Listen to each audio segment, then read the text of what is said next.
Paschimbanga public service কমিশনের food sub inspector যেখানে 957টা vacancy ছিল সেটার কিন্তু admit card already download start হয়ে গিয়েছে। আপনারা যারা পরীক্ষা দেবেন 27 তারিখে পরীক্ষা আছে তারা কিন্তু অ্যাডমিট কার্ডটা ডাউনলোড করে নিতে পারেন। এই ভিডিওতে আমি টোটালি ডিসকাস করে দেবো আপনারা কী পড়বেন, কীভাবে সফল হবেন, সিলেবাসটা কী আছে, এক্সাম প্যাটার্নটা কী আছে, নিয়োগের প্রসেসটা কী আছে এবং সবথেকে মেন যেটা এই ভিডিওর আকর্ষণ সেটা হচ্ছে ওএমআর সিট। সম্পূর্ণভাবে সঠিকভাবে ওএমআর সিট পূরণ করার সম্পূর্ণ পদ্ধতি। আপনারা সবাই জানেন ওএমআর কীভাবে পূরণ করতে হয়, কিন্তু তার মধ্যেও এমন কিছু জিনিস আলোচনা থাকবে যেগুলো আপনাদের জানাটা খুবই দরকার। ফুড সাব ইন্সপেক্টরের ক্যান্ডিডেট হলে শেষ পর্যন্ত সঙ্গে থাকুন। ইনফ্যাক্ট এই ভিডিওটি সারা জীবনই কাজে লাগবে চাকরি প্রার্থী হিসেবে, তো আপনারা শেষ পর্যন্ত দেখতে পারেন। এখানে কিন্তু দেখবেন মাত্র সিট আছে 957টা, কিন্তু লক্ষ লক্ষ ক্যান্ডিডেট এখানে আবেদন করেছে। তাদের মধ্যে আপনাকে ইউনিকনেস প্রমাণ করে এই 957 জনের মধ্যে ঢুকতে হবে। তার জন্য এই ভিডিওটা আপনাদের জন্য গুরুত্বপূর্ণ, কারণ এই ভিডিওতে আমি জানিয়ে দেবো আপনাদেরকে সাজেশনের ব্যাপারেও। এই পদের জন্য আবেদন শুরু হয়েছিল মোটামুটি 22 আগস্ট এবং আবেদন শেষ হয়েছে 18 September. Paschimbanga public service commission যে সাব ইন্সপেক্টর পদে নিয়োগের পরীক্ষার আয়োজন করেছে তার সিলেকশন হবে দুটো ধাপে। প্রথমত হচ্ছে আপনাদের লিখিত পরীক্ষা হবে। এখানে কোনো রকম কম্পিউটারের ঝামেলা নেই, আপনারা একদম ওএমআর সিটে পরীক্ষা দেবেন, লিখিত পরীক্ষা। তারপরে থাকছে পার্সোনালিটি টেস্ট। পরীক্ষার প্রশ্ন প্যাটার্ন কীরকম হবে? সমস্ত পরীক্ষাটি লিখিত অবজেক্টিভ টাইপের হবে। পরীক্ষাতে 100 নম্বরের প্রশ্ন থাকবে, এতে সময় থাকবে আপনার কাছে 1.5 ঘন্টা। 50টা জেনারেল স্টাডিজ থাকবে, 50টা ম্যাথ থাকবে। হ্যাঁ, দুটো জায়গা থেকে পরীক্ষার প্রশ্ন করা হবে। জেনারেল স্টাডিজ থেকে 50 নাম্বার থাকছে, 50টা প্রশ্ন এমসিকিউ টাইপের, আর পাটিগণিত থেকে থাকছে 50টা প্রশ্ন এমসিকিউ টাইপের, প্রতিটা প্রশ্নের জন্য 1 নাম্বার করে। পার্সোনালিটি টেস্টের জন্য বরাদ্দ নাম্বার থাকছে 20 নাম্বার। সিলেবাসটা কী আছে? জেনারেল স্টাডিজ আর পাটিগণিত, এই দুটো জিনিসই আছে। জেনারেল স্টাডিজের ক্ষেত্রে সায়েন্স, কারেন্ট অ্যাফেয়ার্স, ভারতের ইতিহাস, জেনারেল নলেজ এবং ভূগোল, এইগুলোর থেকে জেনারেল স্টাডিজের 50টা প্রশ্ন করা হবে এমসিকিউ টাইপ। আর পাটিগণিত পর্বে মাধ্যমিক স্তরের সমস্ত প্রশ্নগুলো কিন্তু থাকবে। বিষয় হলো যে আপনারা সফল হবেন কিভাবে। এই অল্প সময়ের মধ্যে সফল হতে গেলে কিভাবে পড়াশোনা করতে হবে সেই সম্পর্কে আমি একটা বিস্তারিত ভিডিও বানিয়েছি। আপনারা চাইলে আমাদের চ্যানেলে দেখতে পারেন যে ফুড সাব ইন্সপেক্টরের জন্য এই কটা দিন পাগলামি করুন, এই হচ্ছে ভিডিওর হেডলাইন।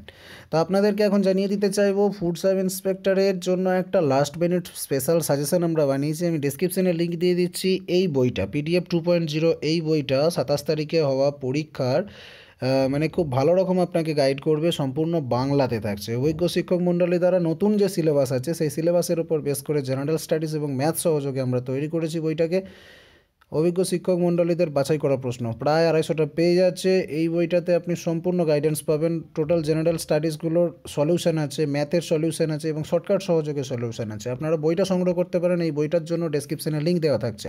তার সাথে সাথে এই বইটাতে পেয়ে যাবেন বেশ কয়েকটা মক টেস্ট। সেই মক টেস্টগুলো আপনাকে দিতে হবে। আপনাকে পরীক্ষার কয়েকদিন এই কদিন প্র্যাকটিস করে যেতে হবে যাতে আপনি করতে পারেন। এবার আমরা আলোচনা করব যে কিভাবে আপনি ওএমআর সিটটাকে অল্প সময়ের মধ্যে সঠিকভাবে পূরণ করবেন। কারণ ওএমআর সিট এমন একটা জিনিস যেখানে আপনি যত ভালোই পরীক্ষা দেন না কেন, সামান্যতম ভুলে কিন্তু আপনার টোটাল পরীক্ষাটাই ক্যান্সেল হয়ে যেতে পারে, আপনার কোনো নাম্বারই আসবে না, সেক্ষেত্রে আপনি বাদ পড়ে যাবেন।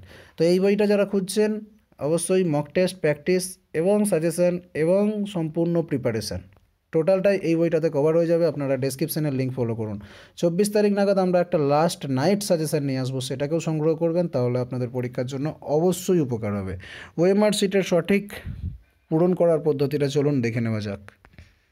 ফুড সাব ইন্সপেক্টরের ওএমআর সিট পাওয়া সম্ভব নয়, সেজন্য আমি preliminary written test for recruitment of constable in West Bengal police 2018 তাদের একটা স্পেসিমেন কপি আপনাদের কাছে নিয়ে এসেছি। এখান থেকে আপনারা টোটাল জিনিসটা বুঝে নিন।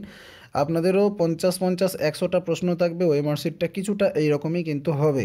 যে বিষয়গুলো আপনাদেরকে মাথায় রাখতে হবে ওএমআর সিট ফিল করার ক্ষেত্রে, ভালোভাবে বুঝে নেওয়ার চেষ্টা করুন। এইখানে কয়েকটা ইনস্ট্রাকশান এবং দেওয়া থাকে, সেগুলো আপনার একবার পড়ে নেওয়া উচিত। পড়ারও দরকার পড়বে না পরীক্ষা হলে বসে, যদি আপনি আমার ভিডিওর কথাগুলো টোটালি ভালোভাবে শোনেন। সর্বপ্রথম আপনাকে যেটা করতে হবে, এই যে টোটাল ওএমআর সিটটা আছে, টোটাল ওএমআর সিটটা কোথাও কোনো রকম কোনো দাগ দেওয়া যাবে না, চাপ দেওয়া যাবে না, ভাঁজ করা যাবে না, মোড়া যাবে না। টোটাল ওএমআর সিটটাই কিন্তু একটা ভ্যালুয়েবল জিনিস। এটা হচ্ছে ওএমআর মানে হচ্ছে অপটিক্যাল মার্ক রিডিং বা অপটিক্যাল মার্ক রিকগনিশন। এই জায়গায় আপনাকে কিন্তু টোটালটাই কম্পিউটারাইজড, মানুষে চেক করবে না আপনি কোন উত্তরগুলো ভরাট করেছেন বা কী করেছেন ওএমআরের উপর। এখানে কোনো রকম প্রেসারাইজ করা যাবে না। সর্বপ্রথম আপনাকে মাথায় রাখতে হবে ওএমআরটা আপনি যখন পাবেন আপনার হাতে থাকবে 15 মিনিটের সময়। 15 মিনিটে আপনি ওএমআরটা ফিল করবেন নির্দিষ্ট জায়গায়, নির্দিষ্ট যেগুলো যা ফিল করার দরকার আমি এক্ষুনি ভালোভাবে বুঝিয়ে দিচ্ছি, পয়েন্ট টু পয়েন্ট আপনারা ফিল করবেন। ফিল করে ওএমআর শিটটাকে আপনি সরিয়ে রেখে দেবেন ডান পাশে।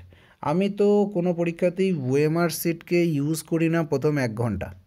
ওএমআর শিটে আমি টাচ করি না, জাস্ট আমি ফিল করে রাখি প্রত্যেকটা জিনিস যেগুলো যেগুলো দরকার সেগুলো ভরাট করে রাখি। ভরাট করার পর ওএমআর শিটটা সম্পূর্ণভাবে ফিল আপ করার পর ওএমআর শিটকে আমি এক পাশে সরিয়ে দিই।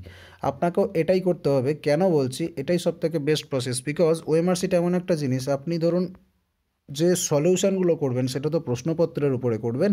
আপনি একটা প্রশ্নের সলিউশন করলেন, সেটাকে ওএমআরে ফিল আপ করতে এলেন গোল পাকিয়ে, আবার একটা সলিউশন করতে প্রশ্নপত্রে গেলেন, আবার ওএমআরে এলেন, এই করে আপনার অনেক বেশি সময় নষ্ট হয়। সর্বপ্রথম যেটা করবেন, আপনি প্রথম 1 ঘন্টা ফটাফট যে কটা প্রশ্নের উত্তর করতে পারছেন, ম্যাথের প্র্যাকটিস করছেন বা ম্যাথের অঙ্ক কষে উত্তরগুলো বার করছেন, যাই করছেন সেগুলোকে আপনি প্রশ্নপত্রের উপর টোটালি আপনি করে নিন। পুরো প্রশ্নপত্রটা যতটা সলিউশন করতে পারছেন, লাস্টে হাতে আধ ঘন্টা বা 15 মিনিট সময় রেখে যাতে ওএমআরটা আপনি ফিল করতে পারেন সেই পরিমাণ সময় রেখে পুরো প্রশ্নপত্রটার উপর আপনি একটা পরীক্ষা দিয়ে দিন। দিয়ে আপনি সঠিক উত্তরগুলোকে ছোট্ট করে ডট দিয়ে রাখুন বা কোনো কিছু ইশারা করে আপনি যে বুঝতে পারবেন যে এটা আমি উত্তর নির্বাচন করেছি সেরকম চিহ্নিত করে রাখুন। চিহ্নিত করে রাখার পর সমস্ত যখন প্রশ্নপত্রটা আপনার পরীক্ষা দেওয়া হয়ে যাবে, প্রশ্নপত্রের উপর আপনি ওএমআর শিটটা হাতে নেবেন। ওএমআর শিটের উপর কিন্তু আপনি প্রশ্নপত্র থেকে দেখবেন 1-এর সি, 2-এর বি, 3-এর এ, 4-এর এ, ফটফট করে আপনি শুধু ওএমআরে ফিল করতে থাকবেন। ওএমআর তখন আপনার হাত শুধু ওএমআরের উপর থাকবে, হাতে পেন থাকবে, জাস্ট আপনার চোখ বাঁদিকে যাবে, আপনার প্রশ্নপত্রের উপর কোন উত্তরটা করা আছে আপনি এখানে গোল পাকাচ্ছেন, কোন উত্তরটা করা আছে আপনি এখানে গোল পাকাচ্ছেন। এইভাবে আপনাকে সঠিকভাবে কিন্তু পরীক্ষাটা দিতে হবে, তাহলে আপনি বাঁচাতে পারবেন সময় এবং আপনার সঠিকভাবে কাজকর্ম হবে। এবার একটা জিনিস মাথায় রাখবেন, আপনি অঙ্ক কোশ্চেন কিংবা প্রশ্নপত্রের উপর কোনো কিছু লেখালেখি করছেন, যা কিছু লেখা ঝোঁকা নোংরা করা কালি করা যা করার করবেন সমস্তটাই করবেন কিন্তু আপনি প্রশ্নপত্রে। আপনি ওএমআরের উপর কোথাও কোনো রকম দাগ দেবেন না, কোথাও কোনো রকম প্রেসারাইজও করবেন না, চাপও দেবেন না। এবার একটা জিনিস আমি আপনাকে বললাম, ওএমআর শিটটা ডান পাশে দূরে সরিয়ে রাখবেন। কেন রাখবেন? ওএমআর শিটের উপর যদি আপনার প্রশ্নপত্রটা চেপে যায়, কোনো কারণে ভুলবশত আপনি ওএমআর শিটের উপর প্রশ্নপত্রটা রেখে প্রশ্নপত্রের উপর আপনি অঙ্ক প্র্যাকটিস করছেন, সেই যে উপর থেকে পেনের একটু চাপও তো অনু ভালো আছিস। এরপর যে মেন ব্যাপারটা আপনাদেরকে মাথায় রাখতে হবে সেটা হচ্ছে ওএমআর সমস্ত রকমের কালি কিন্তু রিকগনাইজ করতে পারে না। আপনাদেরকে ইউজ করতে হবে ব্লু আর ব্ল্যাক পেন। সব সময়ের জন্য জানবেন ব্লুটাকেও মুছে দিন, ছেড়ে দিন, ফেলে দিন, শুধুমাত্র আপনারা ব্ল্যাক ইউজ করুন। ব্ল্যাক বল পয়েন্ট পেন আপনাদেরকে ইউজ করতে হবে। সেই রকম ব্ল্যাক কালি কিন্তু শুধুমাত্র রিকগনাইজ করতে পারে ওএমআর। আমি আপনাদেরকে রেকমেন্ড করব সবথেকে বেস্ট হবে আপনারা ইউজ অ্যান্ড থ্রো পেন ব্যবহার করুন। যেগুলো কালো কালি ইউজ অ্যান্ড থ্রো পেন থাকে না, আপনাদের 2 টাকা করে দাম নেয়, 2 টাকা থেকে 3 টাকা দাম নেয়, ওই পেনগুলো সবথেকে ভালো ওএমআর শিটে পরীক্ষা দেওয়ার জন্য। ওইগুলো ইউজ করার চেষ্টা করুন। যেটা করবেন একটা জিনিস মাথায় রাখবেন, যখন এটা ফিল আপ করবেন 15 মিনিট সময় থাকবে, ধৈর্য ধরে ফিল আপ করবেন। কোনো রকম ওভার টাইটিং কিন্তু করবেন না, কোনো জিনিসে টাচ করবেন না, উপরে চাপ দেবেন না, পেন ঠেকাবেন না, ওএমআরে কোনো কিছু করবেন না। এই যে এইগুলো থাকে, বারকোড থাকে কোনো জায়গায়, এইগুলোও কিন্তু খুব গুরুত্বপূর্ণ। পুরো ওএমআর সেটটাই কিন্তু সেন্সেবল। এখানে দেখুন বারকোড দেওয়া আছে, এগুলো প্রত্যেকটাই কিন্তু সেন্সেবল। কোনো জায়গায় দাগ দেবেন না। এইখানে ফাঁকা আছে বলে এখানে যা ইচ্ছা তাই আপনি লিখতে পারেন না, ওএমআর কিন্তু আপনাদের ক্যান্সেল হয়ে যাবে। এক ফোঁটা ঘামও যদি ওএমআর শিটে পড়ে, একটু চাপও পড়ে, একটা বালির সঙ্গে আপনি ওএমআর শিটে চাপ দিয়ে ঘষা লেগে গেল, যে কোনো ক্ষেত্রে কিন্তু ওএমআর শিট ক্যান্সেল হয়ে যেতে পারে। সুতরাং এটা খুব সেন্সিবল জিনিস, এটাকে সাইডে সরিয়ে রাখবেন। আর যখন ব্যবহার করবেন যত্ন করে ব্যবহার করবেন। গ্রীষ্মকালে পরীক্ষা দিলে রুমালের উপর হাত রেখে তারপরে ওএমআর শিটে ইউজ করবেন, কারণ এক ফোঁটা ঘাম পড়ে গেলেও ওএমআর শিট ক্যান্সেল হয়ে যেতে পারে। যেখানে লেখা থাকবে নেম অফ ক্যান্ডিডেট, এখানে আপনারা ক্যাপিটাল লেটারে আপনাদের নামটা সুন্দরভাবে লিখবেন। আর যেখানে থাকবে সিগনেচার অফ ক্যান্ডিডেট, সেখানে আপনারা সিগনেচারটা করবেন কালো কালি পেন দিয়ে। কোনো রকম সিগনেচার কিন্তু ক্যাপিটাল হয় না, মাথায় রাখবেন। সিগনেচারের মতো করে করবেন। এবার এখানে দেখুন একটা জিনিস দেখিয়ে দিয়েছি যে কারেক্ট মেথড আর রং মেথড কোনটা। কারেক্ট মেথড হচ্ছে পুরো ওভালটাকে আপনার সম্পূর্ণ কালি দিয়ে ভরাট করবেন, এটা হচ্ছে কারেন্ট মেথড। আর রং কীরকম, অর্ধেকটা করলেন, কোনো সময় কেটে দিলেন, কোনো সময় রাইট চিহ্ন দিলেন, কোনো সময় দুটো তিনটে একসঙ্গে অপশান চুজ করলেন, এগুলো সব রং মেথড। আপনাকে শুধুমাত্র একটাই অপশান নির্বাচন করতে হবে এবং সেটাকে পুরোটা কালি দিয়ে ভরাট করতে হবে, সেটা হলো রাইট মেথড।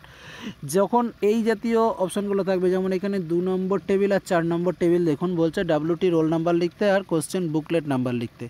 আপনারা যেটা করবেন সর্বপ্রথম কোশ্চেন ধরুন WT রোল নাম্বার, এইখানে আছে প্রিলিমিনারি WT রোল নাম্বার। আপনার রোল নাম্বার যেটা থাকবে অ্যাডমিট কার্ডটা দেখে দেখে আপনি পরপর এখানে বসিয়ে দেবেন। যতগুলো নাম্বার থাকবে ততগুলোই কিন্তু এখানে ফাঁকা ঘর থাকবে, উপরে এরকমভাবে বসিয়ে দেবেন। সুন্দর করে আপনি লিখে বসিয়ে দিলেন এবং ঠিক তার নিচে নিচে আপনাকে একটা করে ঘর ভরাট করতে হবে। সাপোজ আপনার প্রথম ঘরে আপনি লিখেছেন 5, তাহলে আপনি ঠিক এসে 5 নম্বর ঘরটাকে এইটাকে আপনাকে রাউন্ড করে কিন্তু ওভালটা ভরাট করে দিতে হবে। এইভাবেই প্রসেস। তারপর একটা ধরুন 7 লিখেছেন আপনি, পরের ঘরে 7 মানে 7-এর নিচে 7কে ভরাট করবেন, 5-এর নিচে 5কে, উপরে ধরুন এইখানে লিখেছেন 3, তাহলে এইখানে এসে 3কে ভরাট করবেন। এইখানে লিখেছেন ধরুন 5, এইখানে ঠিক 5কে এসে ভরাট করবেন। এইভাবে কিন্তু যতগুলো নাম্বার আপনি এখানে ডিজিট বসাবেন ততগুলো ডিজিট কিন্তু এখানে একটা একটা করে ভরাট হয়ে যাবে। সেমভাবে কোশ্চেন বুকলের নাম্বারটা আপনাকে লিখতে হবে। নামের ক্ষেত্রেও তাই, অনেক সময় নামের অক্ষরগুলো উপরে লেখার দরকার থাকে, নিচে কিন্তু সেটাকে এরকমভাবে ভরাট করার প্রয়োজন থেকে থাকে। এখানে দেখুন 6 নম্বরে দেওয়া আছে ফুল সিগনেচার, আপনাকে ফুল সিগনেচার করতে হবে যেভাবে বললাম। তারপরে দেওয়া আছে ফুল সিগনেচার অফ ইনভিজিলেটর, এখানে কিন্তু ফুল সিগনেচার করবে। আপনি সেটাও চেক করে নেবেন, ওরা যদি হাফ করে বা পেঁচিয়ে করে সেটাও কিন্তু আপনারা বলে দেবেন যে স্যার ফুল সিগনেচার করার কথা বলা আছে, আপনারা ফুল সিগনেচার করুন। এই জিনিসটা কিন্তু আপনাদেরকে মাথায় রাখতে হবে। কোনো রকম ভুল কিন্তু ওএমআর শিট আপনাকে সেকেন্ড টাইম কেউ দেবে না, কোনো পরীক্ষা হলে সেকেন্ড টাইম ওএমআর শিট দেওয়া হয় না। খুব হিসাব করে কিন্তু আপনাকে ভরাট করতে হবে। যে জিনিসগুলো বলেছি এখানে প্রত্যেকটা জিনিস এখানে কিন্তু মেনশন করে দেওয়া আছে। এইগুলোর সঙ্গে সঙ্গে আরও কিছু অ্যাডিশনাল ইনফরমেশান আমি আপনাদেরকে দিলাম, সেগুলো আপনাদেরকে করতে হবে। এবার হচ্ছে সঠিক প্রসেস কোনটা একটা রাউন্ডকে ভরাট করার ক্ষেত্রে, সেটা একবার জানুন। একটা রাউন্ডকে ভরাট করার জন্য আপনি কিন্তু 100টা প্রশ্নে 4 সেকেন্ড করে 400 সেকেন্ড সময় লাগাবেন। তার বেশি সময় লাগালে কিন্তু আপনি পরীক্ষার সময় অনেক নষ্ট করে ফেলবেন, সেটা আপনাকে কিন্তু মাথায় রাখতে হবে। যেভাবে আমি আপনাদেরকে বলেছি, আপনারা প্রথম সমস্ত পরীক্ষাটা দিয়ে নেবেন প্রশ্নপত্রের উপর। প্রশ্নপত্রের পরীক্ষা দেওয়া হয়ে যাবে। এবার আপনি ওএমআর শিটটাকে নেবেন সামনে, পেনটা হাতে রেডি করবেন, বা হাতে নেবেন আপনার প্রশ্নপত্রটা, একটা একটা করে প্রশ্ন দেখবেন, একটা একটা করে উত্তর করবেন। কিভাবে করবেন সঠিকভাবে সেটাই আমি দেখিয়ে দিচ্ছি। ধরুন আপনি প্রশ্নপত্রে দাগ দিয়ে রেখেছেন আপনার 1 নম্বর প্রশ্নের সঠিক উত্তর হচ্ছে সি। আপনি সর্বপ্রথম পেনটাকে নিয়ে সি এর যে বাইরের রাউন্ডটা আছে, বাইরের রাউন্ডটাতে ক্লিক করে ঘুরিয়ে নেবেন একবার। বাইরের রাউন্ডটাতে ঘুরিয়ে নেওয়ার সঙ্গে সঙ্গে আপনি হিজিবিজি করে ভেতরটা পূরণ করে দেবেন। একবার করার পর আর ওভার রাইট করবেন না, আর কোনো রকম দ্বিতীয়বার তৃতীয়বার করবেন না, বাইরে বার করবেন না, আর অন্য কোনো অপশান চুজ করবেন না। একটা অপশান চুজ করে ফেলার পর সেই প্রশ্নে আর যদি আপনার উত্তর চেঞ্জ করার কথাও মনে হয়, কোনো রকমভাবে হাত দেবেন না, তাহলে কিন্তু টোটালটাই ক্যান্সেল হয়ে যাবে। এই ভুলটা করবেন না। আপনার 1 নম্বর যখনই হয়ে গেল, আপনি 3 থেকে 4 সেকেন্ড সময়ের মধ্যে আপনাকে গোলটা পাকিয়ে নিতে হবে, ওভার রাইটও করার দরকার নেই। তারপর 2 নম্বর প্রশ্নটা দেখবেন বি আছে, ফটাফট বিতে আপনি গোল পাকিয়ে দেবেন।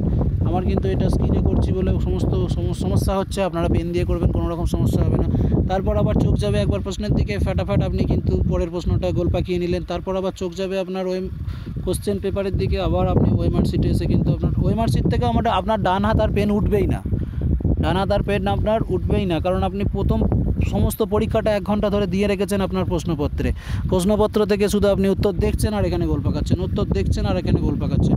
এইভাবে করে করে দেখবেন একটা সময় আপনার গোল পাকানো কমপ্লিট হয়ে গিয়েছে এবং দেখবেন আরও 5-10 মিনিট সময় পাচ্ছেন। তখন এবার যে প্রশ্নগুলো আপনি ফেলে এসেছিলেন, যেগুলো একবার রিচেক করার দরকার আছে বলে মনে করছেন আপনি এই উত্তরটা করতে পারবেন, তো তখন একবার প্রশ্নপত্রের দিকে যান, যেগুলো বাদ পড়ে আছে সেই উত্তরগুলোকে সলভ করুন, করে আবার এসে ইউনিভার্সিটি ফিল আপ করুন। তারপর সময় হবে আপনি পরীক্ষার খাতা দিয়ে জমা দিয়ে চলে আসবেন বাড়ি। আশা করছি এই ভিডিওতে পাওয়া ইনফরমেশন আপনাদের খুব ভালো লেগেছে। ভালো লাগলে ভিডিওটিকে লাইক এবং শেয়ার অবশ্যই করুন। আর যদি কোনো প্রশ্ন থাকে কমেন্ট করবেন, মতামত জানানোর জন্য কমেন্ট করবেন। পরবর্তী ভিডিওতে দেখা হচ্ছে। Till then take care, tata.